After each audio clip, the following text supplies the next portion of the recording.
Can we view the survey from 2019? Yes, we presented that publicly, and it is a public record, and it has been. I'm sorry, it wasn't presented publicly because of the COVID shutdown, but it was presented to the school committee and became public record. So of course, yes, you can see the results, but obviously it's every question because it has the answer to every question. So that is the same as seeing it, but it's even better because you have the data. And no, there's nothing preventing it. I have many times in this meeting encouraged people to get involved when we ask for that when we start working on that, which again, this isn't going to happen for 2 years, so we have time for that. Erica Mandel, 50 Main Street. The wording on a lot of these questions was so poor and grammatically incorrect. One question was, have you ever had sexual contact with you against your will? What does that even mean? I hope you mean it that in the future you will ask for parental input, and I hope that can be in person. So again, if we want our questions to be compared to Massachusetts or national norms, we need to word them the same way. So we don't come up with our own questions. The very, very few questions are our wording. They are from national and state questions. What that means is, has anyone forced you to have sexual contact? And unfortunately, that is the case in all of our schools. We have students in every school in Easton who have had sexual contact against their will. And so that is a very relevant question for the middle school, unfortunately. Okay, Kathy Sheehan, Harrison Ave. Here's a link to the 2021 CDC survey.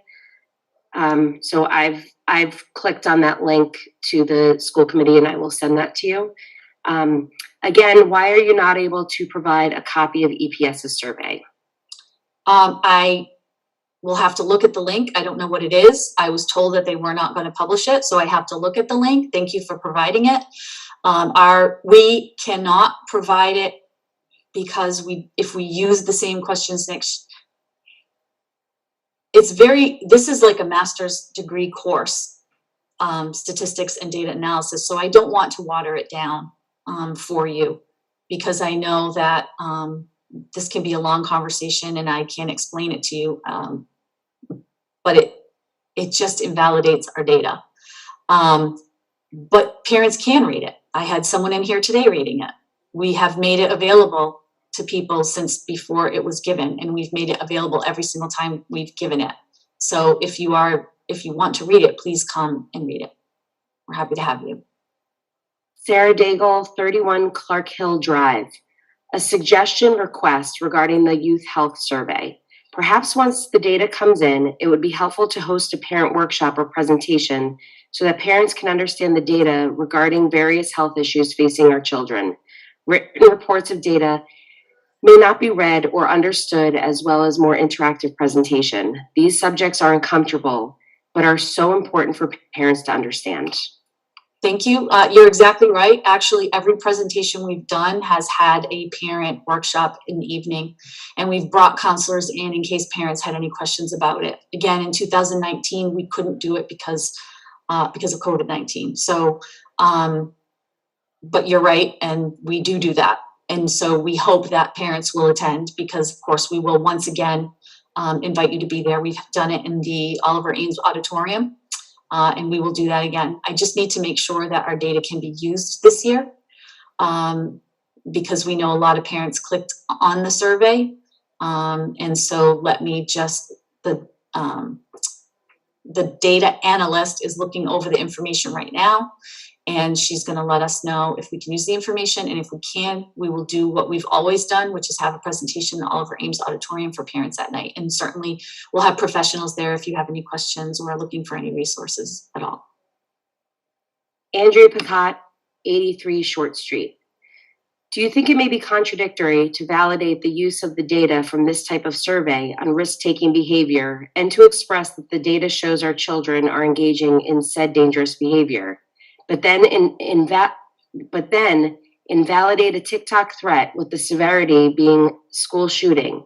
How can you be so confident that your that our young, impressionable, social media savvy children won't take it seriously and use it as an opportunity to act in violence?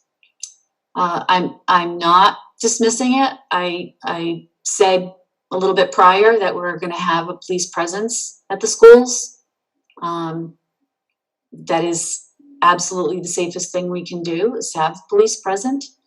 And they aren't the only people present. We've got professionals in and throughout every building that are very aware of these types of things. Again, I just want to make it clear so that we're not inadvertently giving out any potentially misleading information. There has not been a threat to Easton specifically at all. It's a national TikTok. Somebody posted something on TikTok, which is a national medium. Easton has never been named in it. I'm not saying we're not taking it seriously. I just don't want anyone to infer from what you said that there's some kind of threat specific to Easton. Erica Mandel, 50 Main Street. I understand what it should have said. It isn't what it said. That was my point. You're going to have to remind me of what, I don't remember. What was. I'm not sure. Tom Corey, 59 Arbor Way. Now that schools are open and public events have been happening for a while, when will the school committee start having in-person meetings again? This will allow parents and school committee members to communicate a more open dialogue. I know the school committee can certainly answer if they'd like. I know that we're taking our lead from the town. All the town meetings are still done remotely, and I'm not sure if there's a plan to change that.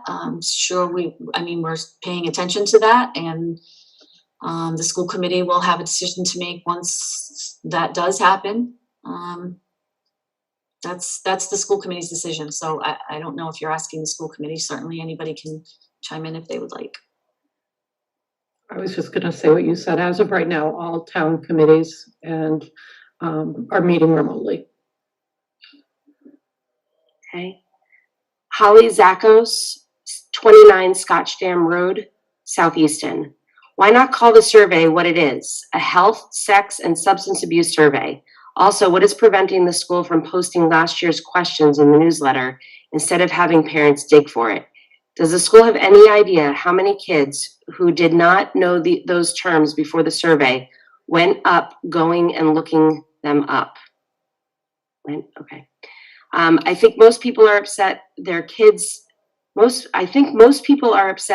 exposure to anal sex, oral sex, and explicit substances were at school in class when we expected kids to be protected. Okay. I don't know what the reference is to anal sex. There's nothing on any of our surveys about anal sex. There was a question about oral sex because it is it's happening in the middle school. As I said prior, as far as digging for it, every time we do the presentation, we invite parents, as I said a little bit earlier, to come and hear the presentation, and we put it on our website. So we're not trying to make it difficult to find. Anybody can ask for it. If people want Mr. Carroll to send the data from the last time, he can send it. Nobody's trying to hide anything. As I said, we've put all this out there. I understand people are busy, but I think at some level there has to be a little bit of shared responsibility. And again, I encourage people to read the newsletters that are sent home. And if there's something you want, simply ask for it and we'll send it to you. I don't think inferring that we're trying to hide something is helpful in any way. We put it out in as many ways as we possibly can. We never know exactly what issue parents are going to react to. We have a lot of things going on in every school, every day, at every level, in every subject, at every time of the year. Simply ask, we're happy to provide it. Nobody's asking anybody to search for anything, certainly. Kristen Dunmead, 24 Armor Lane. You mentioned several times that you're not sure if you can use the data from the survey because parents have seen it, but parents did not see the survey until after students took it.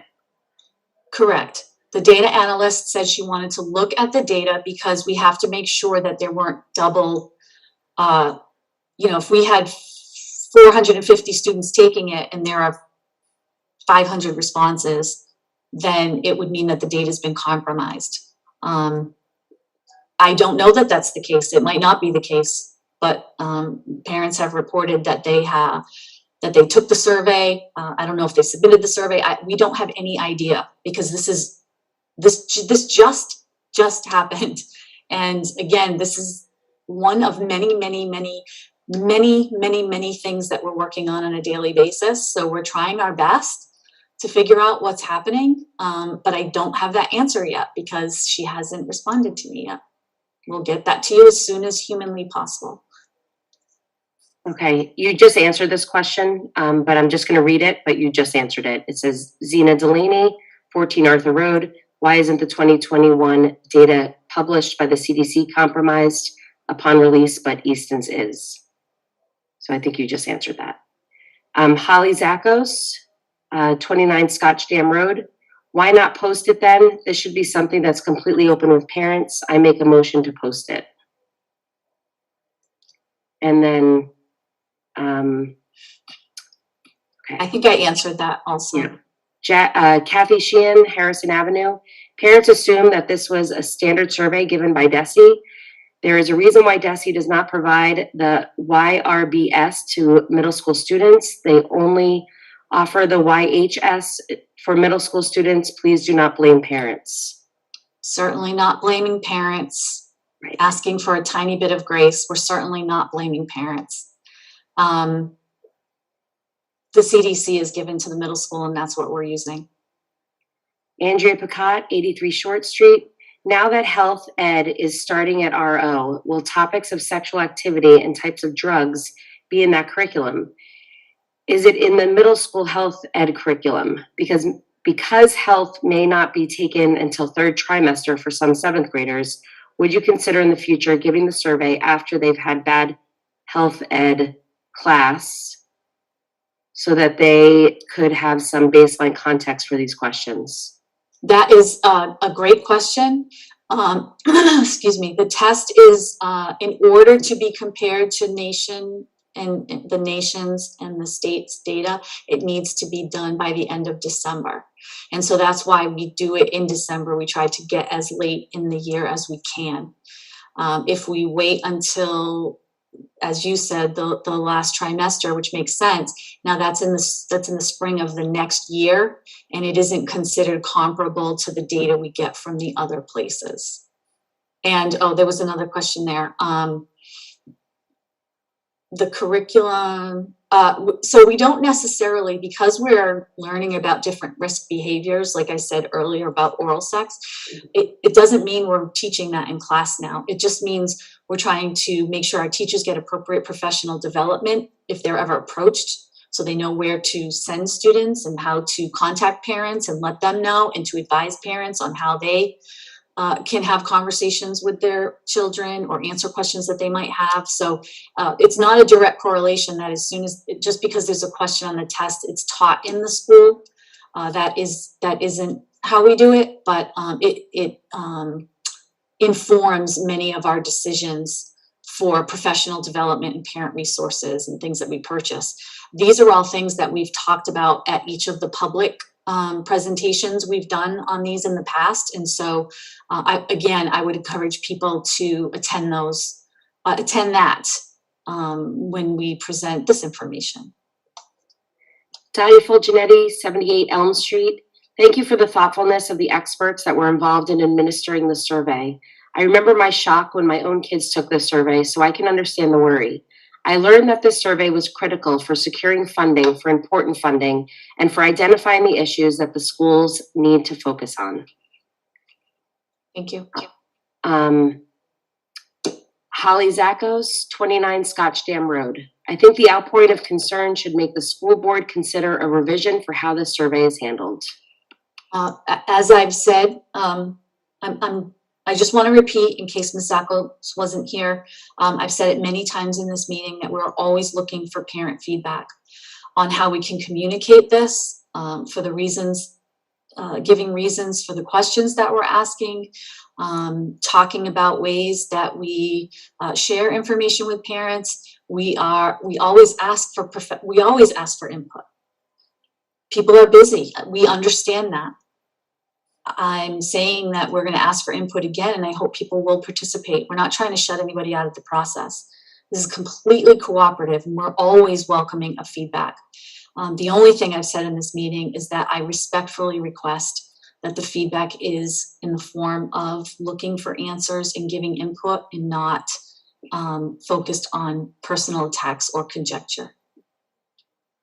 And then Dottie Fulgenetti just wanted to say that she meant to say, I learned that the survey was critical in securing funding for important programs. It was just a typo on her part. That is true. Okay. Very true. And that's all we have this evening. All right, before I move out of public comment, did the school committee have any other questions? Comments? Okay, all right, thank you. Assistant superintendent notes. I just want to alert everyone that notification will come out for a community event for January 11th. Debbie Irving, the author of Waking Up White, will be presenting a virtual presentation for our staff and community members on her book. It's going to be a wonderful, wonderful event, and I just wanted to say save the date for everyone. That's all I have this evening.